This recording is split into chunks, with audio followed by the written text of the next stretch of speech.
Evangelho de São João, capítulo 4, verso 23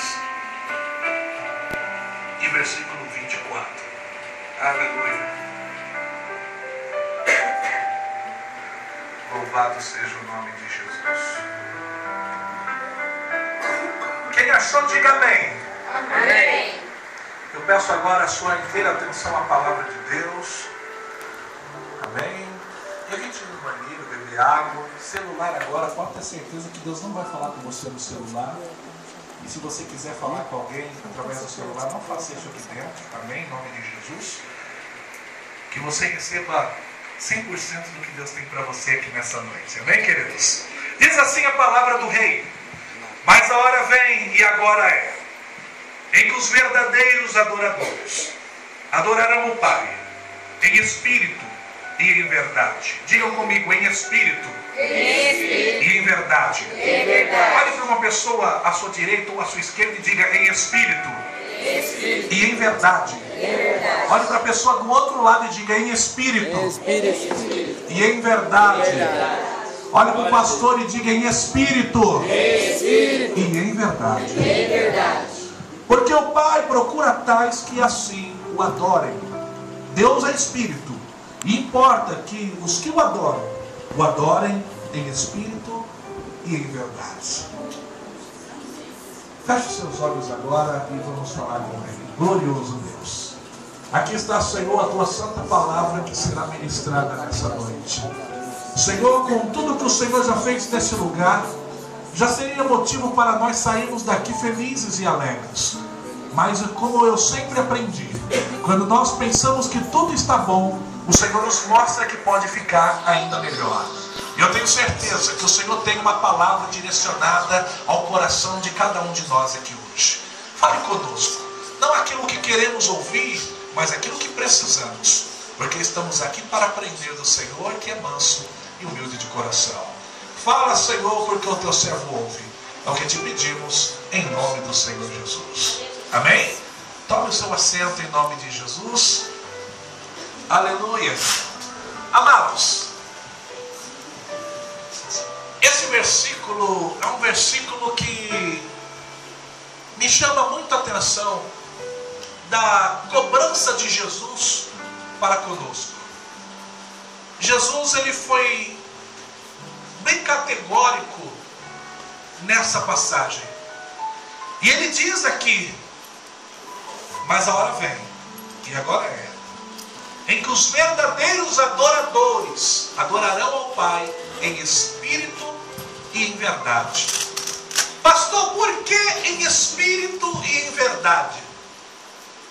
Hoje eu quero ensinar você o porquê nós adoramos a Deus em espírito e porquê nós adoramos a Deus em verdade. Quando nós estamos na casa de Deus, nós estamos aqui para receber a unção de quem? Do Espírito Santo. Amém? Amém? Amém. Então nós sabemos que o Espírito Santo está aqui no nosso meio. Afinal, nós cremos em um Deus em três manifestações. Nós não cremos em três deuses separados. Nós cremos em um Deus que teve três manifestações. Ele teve a manifestação como Pai, que foi o Criador de todas as coisas. Como Pai, ele disse: haja luz e houve luz. Haja firmamento e houve firmamento. Ele criou todas as coisas como Pai. Como Filho, ele veio para nos salvar dessa geração perversa. A palavra diz que o mundo já estava sendo dominado de uma tal maneira pelo maligno, que o Senhor Jesus, ele teve que se fazer filho. Por que filho? Porque ele foi gerado de uma mulher aqui na terra. Qual é o nome dessa mulher? Maria. Por isso que ele é chamado filho, porque toda a pessoa que é gerada do ventre de uma mulher, assim é chamada.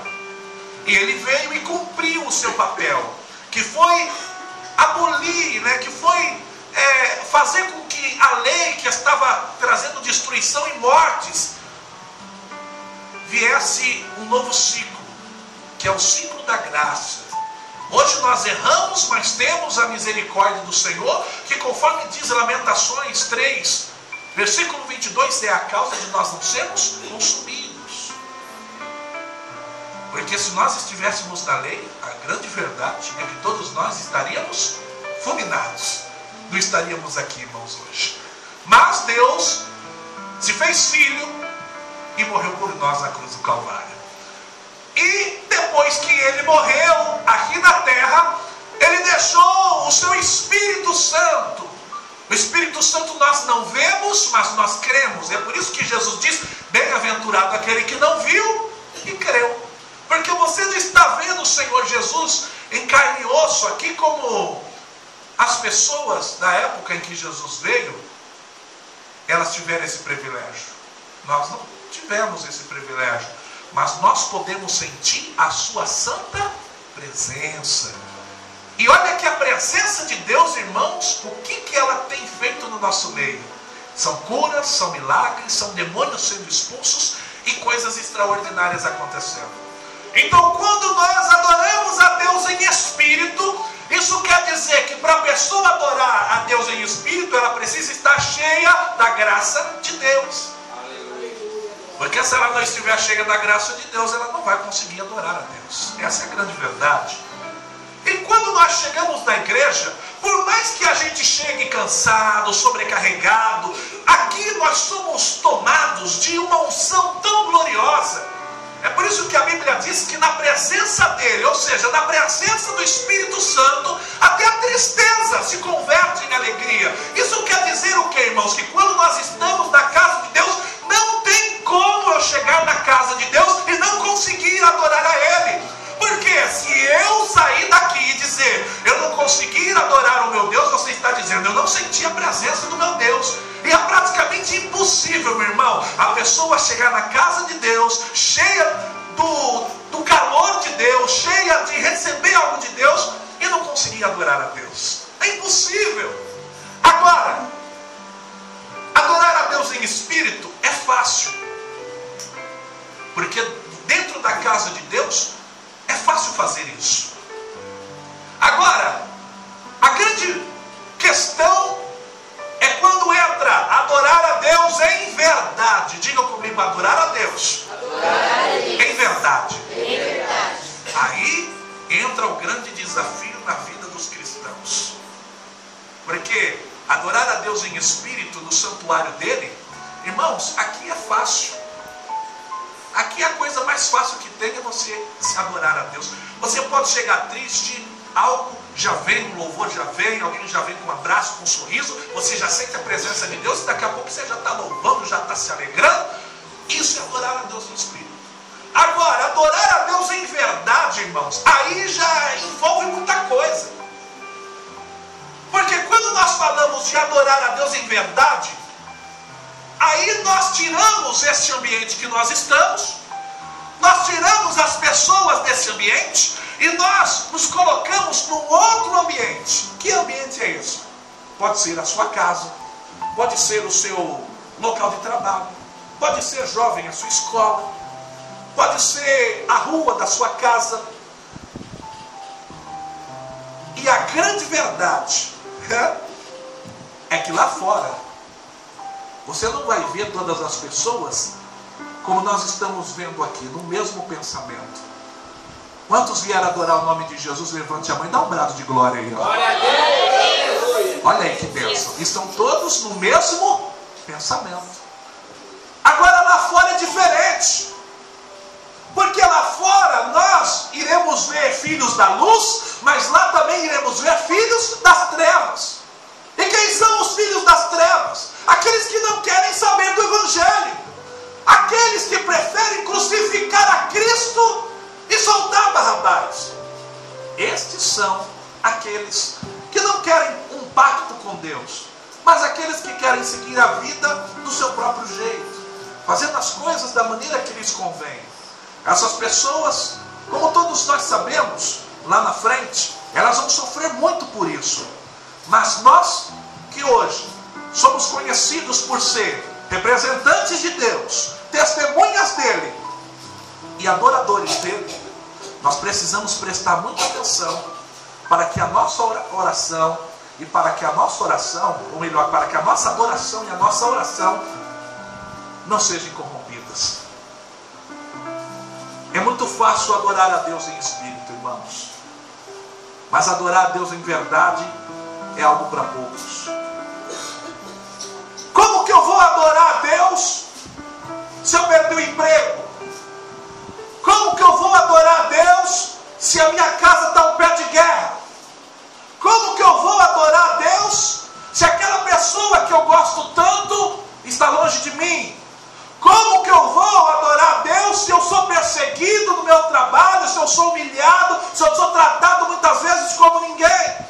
Como que eu vou adorar a Deus sendo que eu estou cheio de sonhos, cheio de objetivos, e sempre quando eu estou pronto para batalhar e lutar por eles, aparece uma pessoa dizendo: você não nasceu para vencer? Como que eu vou adorar a Deus no momento desse? Porque aí você está vivendo uma verdade. Quando a verdade é boa, é fácil adorar. Quando a verdade é dura de digerir, irmãos, é difícil adorar. Sabe? É fácil adorar a Deus quando a sua verdade te contribui, quando a sua verdade te favorece. É fácil. E quando a tua verdade não diz ser aquilo que você tanto esperava na vida? E quando a verdade da sua vida está dizendo tudo o contrário daquilo que você um dia desejou de bom para a sua vida, fica difícil de adorar. Agora, a grande verdade, irmãos, é que a Bíblia diz que o Evangelho ele é tomado a quê? A força. Digam comigo: o Evangelho é tomado à força. E por que o Evangelho é tomado à força? Porque são justamente nesses momentos que muitas vezes até Deus permite essas coisas acontecem para ver até onde vai a nossa estrutura com aquele que nos criou. São nesses momentos de adversidade, são nesses momentos de luta, são nesses momentos de humilhação, de perseguição, são nesses momentos em que tudo parece estar dando errado, em que o Senhor está olhando no céu e está vendo até onde você é capaz. É nesses exatos momentos que os olhos de Deus estão de olho em você. Porque da mesma maneira que Deus nos surpreende todos os dias, o Senhor também quer ser surpreendido por nós lá na glória. Ele está de olho em cada um de nós. E quando nós agimos de maneira racional, ou seja, como o mundo age, nós deixamos de representar o Evangelho. Agora, quando nós agimos de uma maneira totalmente diferente do mundo agir, aí nós passamos, além de ser vistos por Deus de uma maneira diferente, nós ainda passamos a ter crédito com Ele. Quantos aqui querem ter crédito com Deus? Se eu fosse intitular essa mensagem, o tema dela seria Adorador em Verdade. E eu provo para você na Bíblia que, por mais que seja difícil, ainda existem esses adoradores.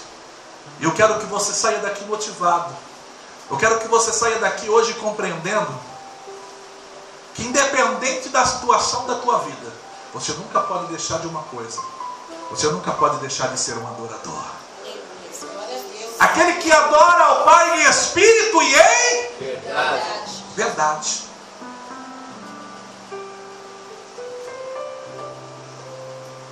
E são tantos exemplos que eu nem sei por onde começar. Mas vamos lá. Quem conhece aqui a história de Paulo e Silas na prisão aqui? Levante a mão. Alguém sabe me dizer por que Paulo e Silas foram presos? Paulo e Silas foram presos porque mataram alguém? Não foi. Paulo e Silas foram presos porque julgaram alguém precipitado? Não. Paulo e Silas, eles foram presos porque eles subornaram alguém, porque roubaram alguém, porque fizeram algo de ruim a alguém? Não foi. Sabe por que Paulo e Silas foram presos? Porque eles estavam vendo uma jovem com espírito de adivinhação, usada pelo diabo. E Paulo não aguentou ver aquilo. Passou um dia, 2 dias, até que chegou o momento em que ele estendeu a mão e disse: espírito do diabo que está nessa jovem, saia dela agora, em nome do Senhor Jesus Cristo. E uma jovem que não tinha o controle próprio das suas ações, passou a viver uma vida de vitória, passou a ser livre. Não era mais dominada pelos demônios, mas daquele dia em diante ela passou a ser conduzida pelo Rei dos Reis e Senhor dos Senhores. Glória a Deus, aleluia. Só que essa jovem tinha homens que lucravam por causa daquele espírito demoníaco que ela tinha. E quando aqueles homens olharam para ela, viram já o semblante dela diferente e já perguntaram: o que está acontecendo aqui? O que aconteceu com essa jovem? E disseram: olha, aqueles 2 homens ali, ó, eles chegaram perto dela e expulsaram um demônio que tinha nela, e ela está agora desse jeito, transformada, mudada, sabe? Aqueles homens então, irmãos, irritados, nervosos, pegaram Paulo e Silas à força, levaram eles à beira da praça, e ali a palavra diz que chegou os magistrados, chegou todo mundo, e eles foram ali humilhados, foram açoitados, foram tratados como ninguém. E isso é que eles estavam na região de Roma. Paulo era cidadão romano, ele não poderia nunca passar pelo que ele tinha passado. Além deles terem sido humilhados, hoje, no país que nós vivemos, cheios de desigualdade, você pega aí a pessoa mais miserável que existir, ela ainda tem direito a um advogado, pago pelo governo. E Paulo e Silas nem isso tiveram direito, irmãos. Toda pessoa, qualquer crime que ela cometer, por mais absurdo que seja, ela ainda tem direito a um advogado. Paulo e Silas nem a isso tiveram direito.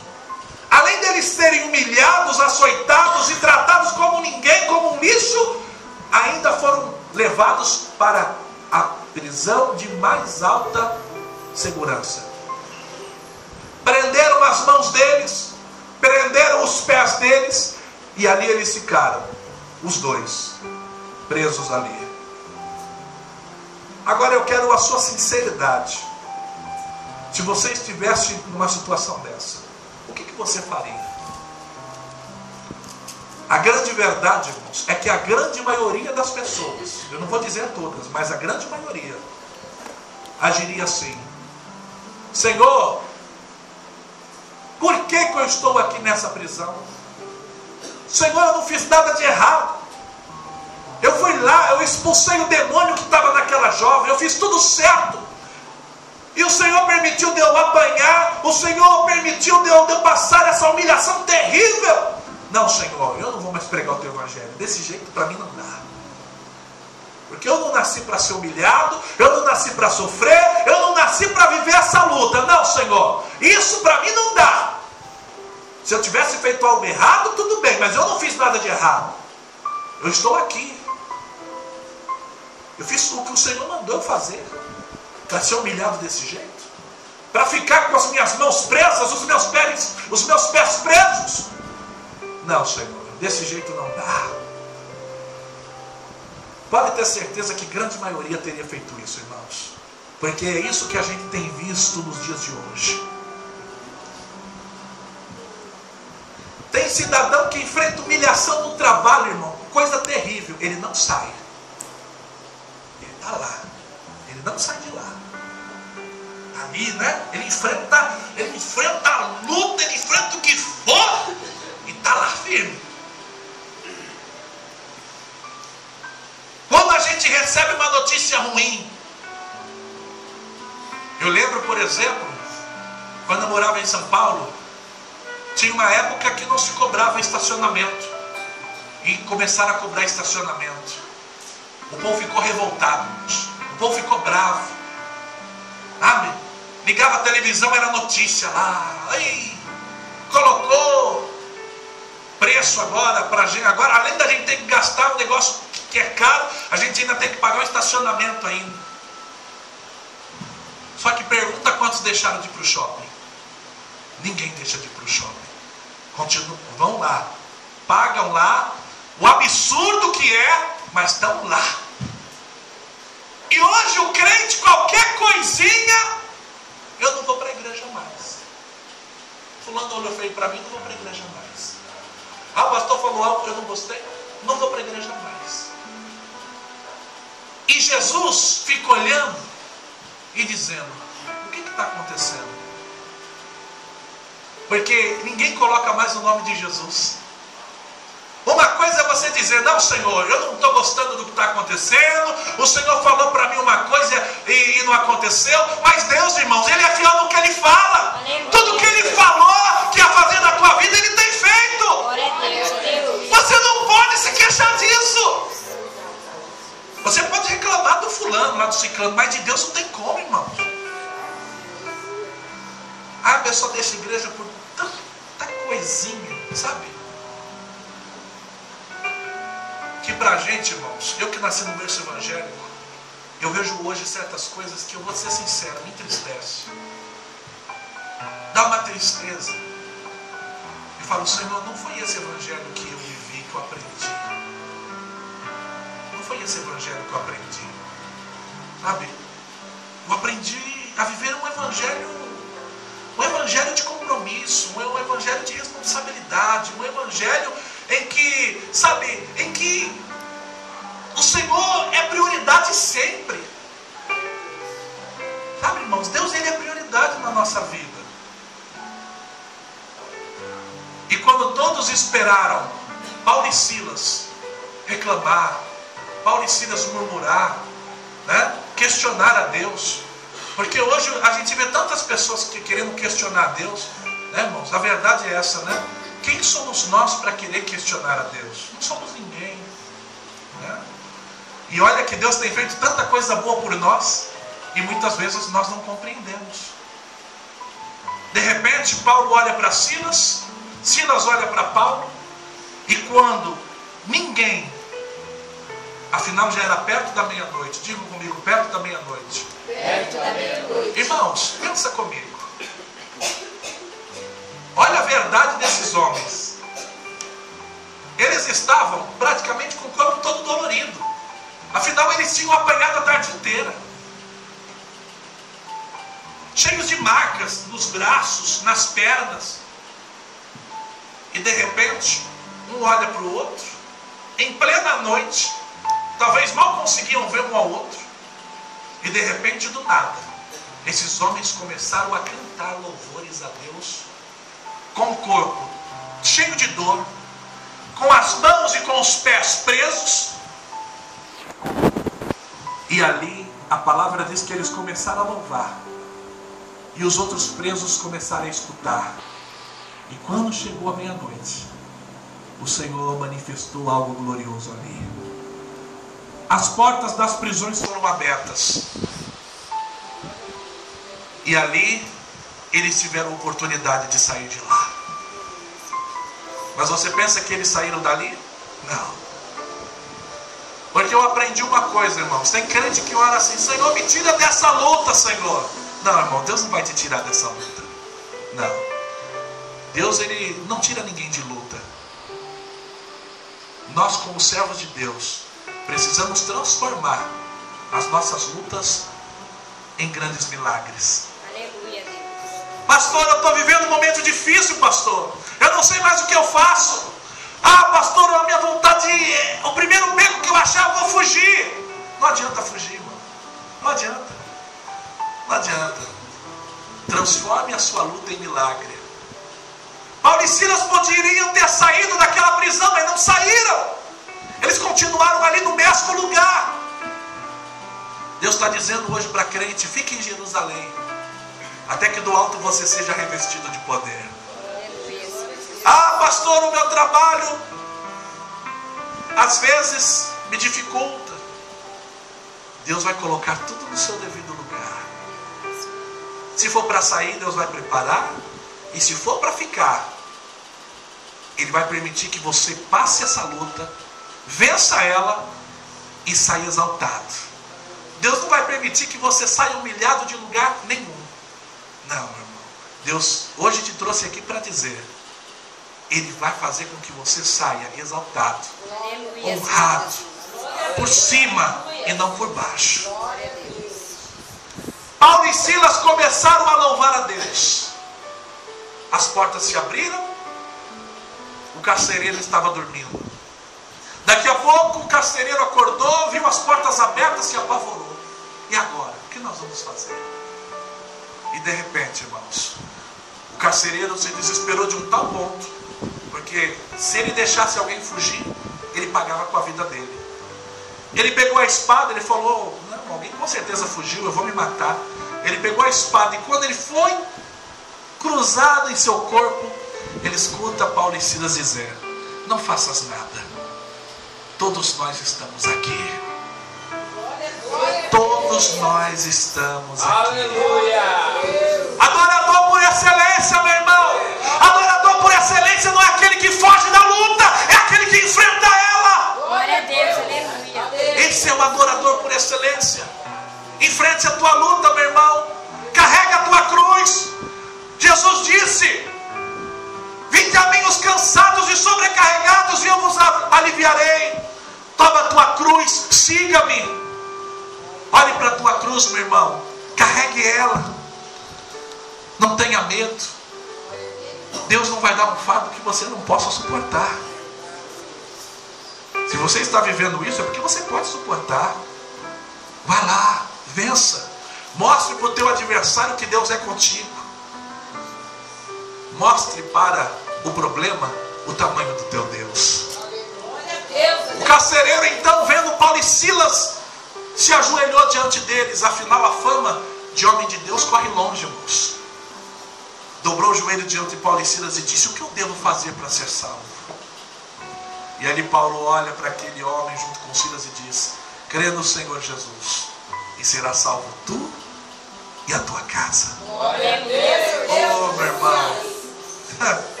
A palavra diz que naquele dia ele e toda a sua família foram batizados em nome do Senhor Jesus. E aí, olha só como que o diabo é. O diabo preparou a laçada. Eles mostraram que eram adoradores de verdade. Aí o magistrado lá, o grandão, chega para o carcereiro e fala: ó, fala para esses homens que eles podem seguir o caminho deles, que eles estão liberados. Só que Paulo era um camarada, irmãos. Pensa num camarada de personalidade. Quando o carcereiro falou: olha, vocês estão liberados, vocês podem seguir o caminho de vocês. Daqui a pouco, irmãos, Paulo e Silas olham para ele e dizem: não, nós vamos sair daqui não. Nós somos humilhados, nós somos tratados aqui como ninguém, nós não merecíamos isso. Eu sou cidadão romano e eu não poderia ser tratado dessa maneira. Eu só saio daqui quando o magistrado chegar aqui na minha frente e me pedir desculpa aqui, ó. Vai ter que pedir perdão na minha frente. E o magistrado chegou lá, irmãos. Você imagina o diabo chegando com a cara de derrota, tendo que assumir, falar: ó, vocês estão liberados.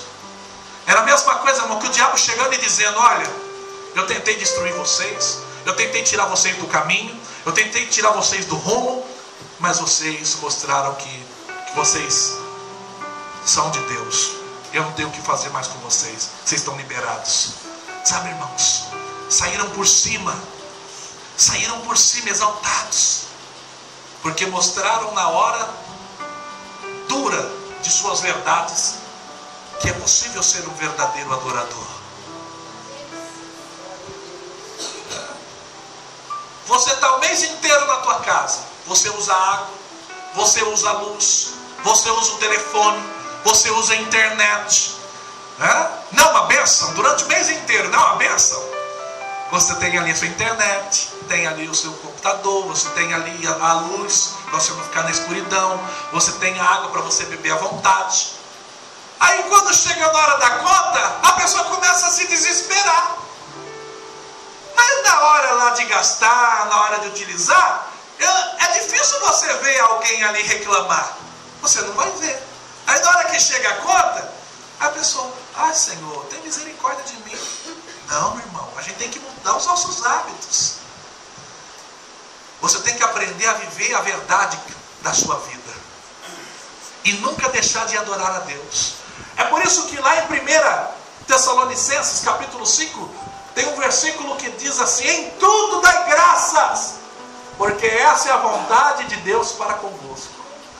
Ah, pastor, mas como que eu vou dar graças? Se tudo está contra mim, se tudo está dando errado, como que eu vou dar graças, Senhor? Tem que dar graças, irmão. Você não pode fugir disso. Um outro exemplo de adoração por excelência. Quem conhece a história de Ana aqui, diga amém. Amém. Irmãos, Ana, pensa numa história, irmãos. Ana, ela era estéril. Ela não podia ter filhos. Ana tinha uma rival, a tal da Penina. A palavra diz que Eucana, o marido, ia todo ano na cidade de Siló oferecer sacrifícios. Ele dava uma parte para Penina, uma parte para os filhos dele com Penina, e quando chegava para Ana, ele dava uma parte maior, uma parte que era chamada de parte excelente. E naquela época, irmãos, a mulher que não pudesse ter filhos, ela era tratada de uma maneira muito ruim. Era totalmente discriminada. A mulher que não desse luz a filhos, ela era tratada de uma maneira muito ruim. Era, usando um português para você entender, deixado para escanteio. Assim era uma mulher que não podia dar filhos naquela época. E mesmo assim o esposo dela amava ela demais, a ponto dele chegar e falar assim: mulher, eu não sou melhor do que 10 filhos. Irmãos, uma mulher ouvir isso de um homem, isso é uma declaração. A mulher não pode ter filhos. Ele olha para ela e diz: eu não sou melhor do que 10 filhos para você. Ele está dizendo: eu não estou preocupado se você pode me dar filhos ou não. Eu não estou preocupado com a lei. Não, eu te amo do jeito que você é. Sabe, irmãos, esse foi o amor de Jesus por nós. Ele não morreu para os pobres, ele morreu para todos. Para o branco, para o negro, para o rico, para o pobre, para todos. Sabe? Mas mesmo assim, Ana, ela estava mal. Porque Penina toda vez olhava para Ana e dizia assim: ô Ana, chega aqui. A Ana chegava: é o seguinte, o nosso marido pode dar a melhor parte para você, mas eu posso dar filhos e você não pode. Irmãos, pensa para uma pessoa que tem um sonho. Ouvir uma coisa dessa: eu posso e você não pode. Quem que já ouviu isso aqui? Levanta a mão. Alguém já ouviu isso? Alguém já teve? É duro, né, irmãos? Alguém chegar para você assim: ah, eu posso e você não pode. É duro, irmãos. Isso machuca. Sabe? Isso dói a alma.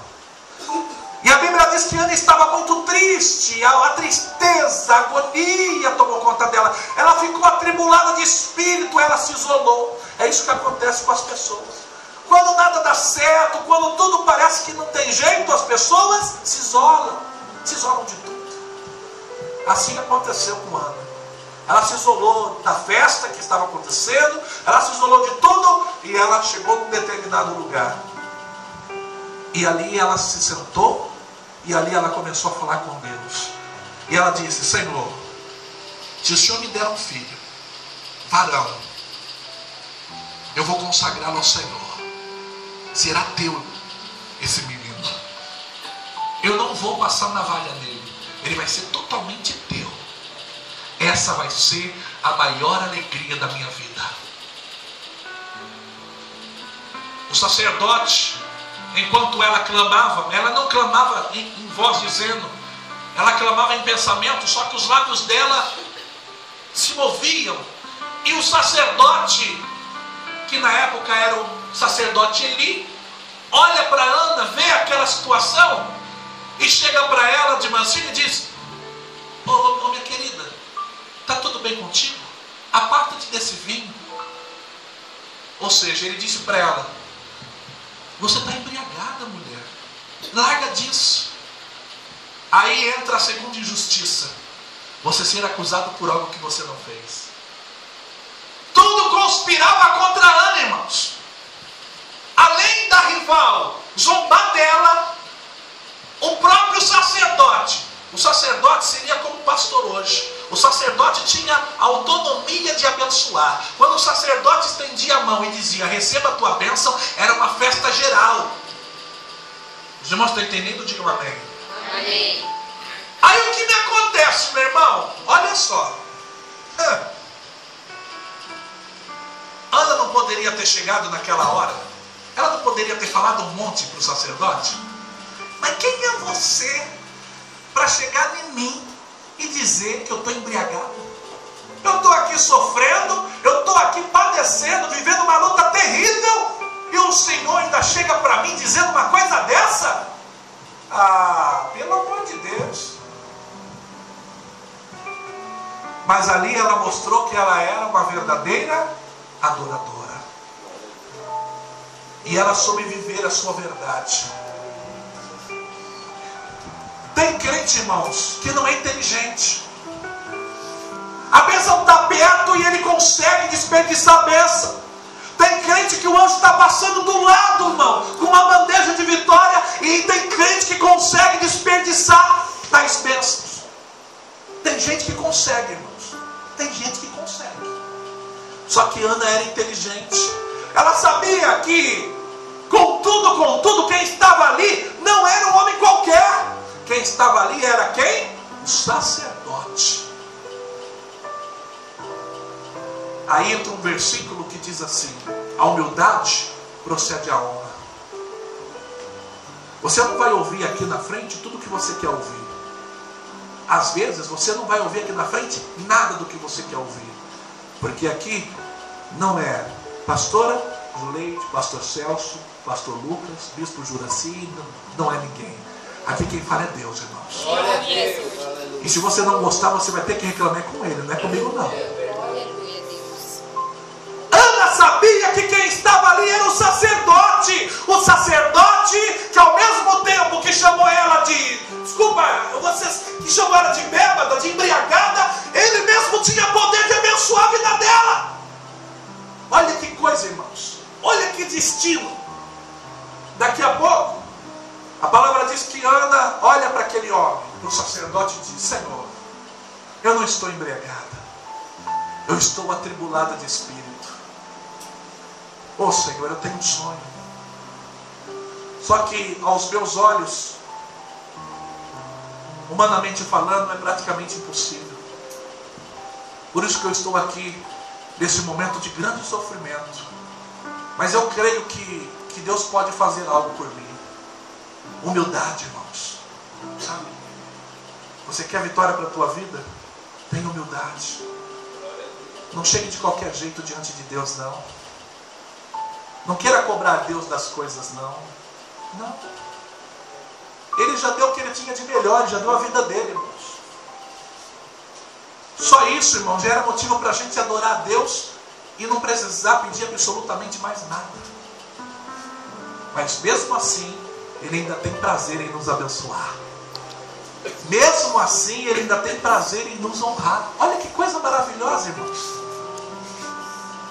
Daqui a pouco o sacerdote olha para Ana, vê o sofrimento, a aflição no semblante dela e diz: mulher, vá, e que o Senhor conceda o desejo do teu coração.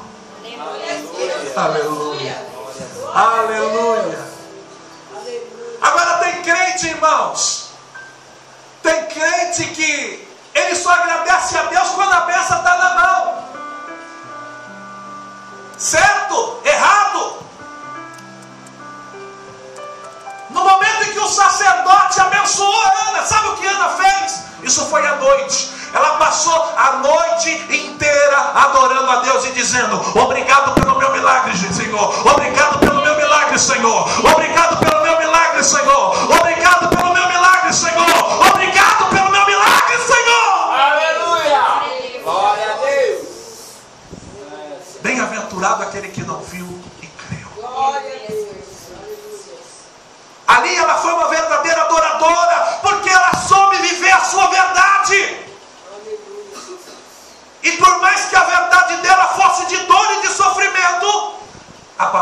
Senhor disse que mesmo assim, ela conseguiu ainda adorar ao Rei dos Reis e Senhor dos Senhores. Sabe, meu irmão? Sabe, minha irmã? Assim é a nossa vida. E o que aconteceu? Daqui a pouco, o marido de Ana, o Eucana, olha para Ana e fala: mulher, o que está acontecendo? Você está comendo demais, mulher?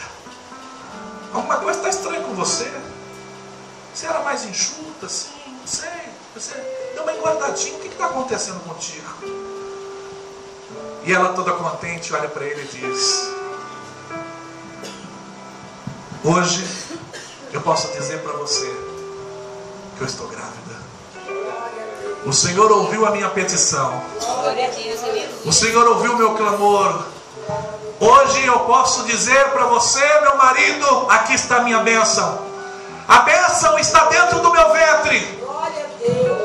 Aleluia, meu irmão, isso é coisa de Deus. Isso é coisa de Deus, meu irmão. Verdadeiros adoradores que adoram o Pai em espírito e em verdade. Pastor, mas é difícil glorificar quando tudo está ruim. Eu sei que é difícil, meu irmão, mas se você quer ver a bênção de Deus na sua vida, você precisa mostrar para o teu Deus que você merece essa bênção. Você precisa mostrar que você é merecedor de tal bênção. Você precisa conquistar. E você vai conquistar de qualquer maneira? De maneira nenhuma. Faça como Paulo e Silas. Faça como Ana. Faça como Jó.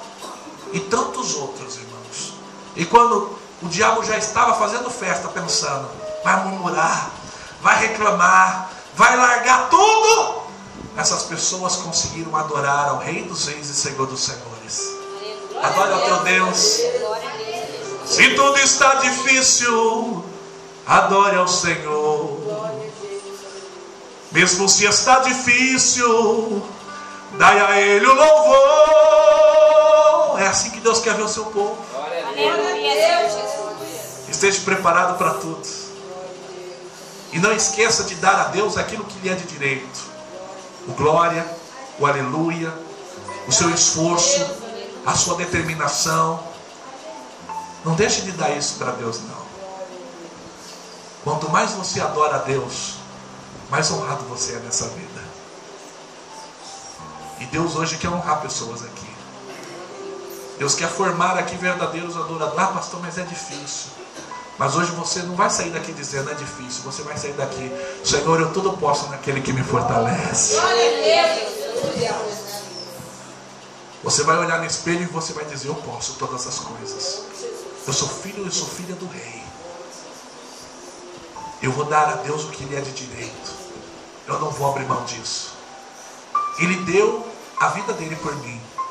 E eu vou dar aquilo que ele merece por direito. Eu não vou abrir mão disso. Se você fizer isso, meu irmão, além de Deus te honrar, o galardão vai te esperar lá na glória. Receba essa palavra de bom grado no seu coração. E só você que crê nisso e quer ser um verdadeiro adorador em espírito e em verdade, levante a mão e aplauda ao Senhor Jesus.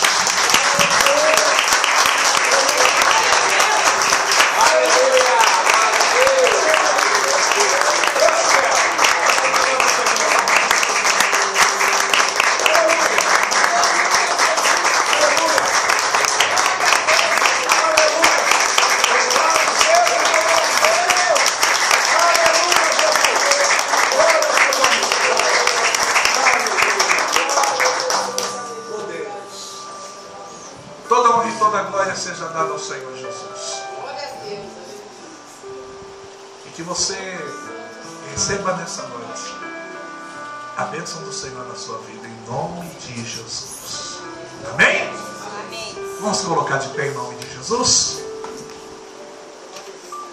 Eu quero agradecer a vida de todos os amados irmãos, lembrando que amanhã nós vamos estar abençoando as famílias, viu? Você que tem a sua família, nós vamos estar orando, abençoando a sua casa, a sua família. A gente sabe que família, irmãos, o inimigo luta demais contra as famílias, mas demais mesmo. O inimigo quer ver o marido não se entender com a esposa, o inimigo quer ver o pai não se entender com o filho. Sabe, o inimigo quer ver a família em pé de guerra, mas esse demônio que está tentando lançar isso sobre a tua casa, ele vai bater em retirada em nome do Senhor Jesus. Porque a gente sabe que dentro da família existem os maiores dilemas, isso é verdade, mas as maiores bênçãos estão dentro da família. Deus valoriza a família, entendeu? Você marido valoriza a sua esposa, você esposa valoriza o seu marido, pais valorizem os filhos, filhos valorizem seus pais. Dessa maneira, pode ter certeza que o nome do Senhor Jesus será glorificado e exaltado. Amém, queridos?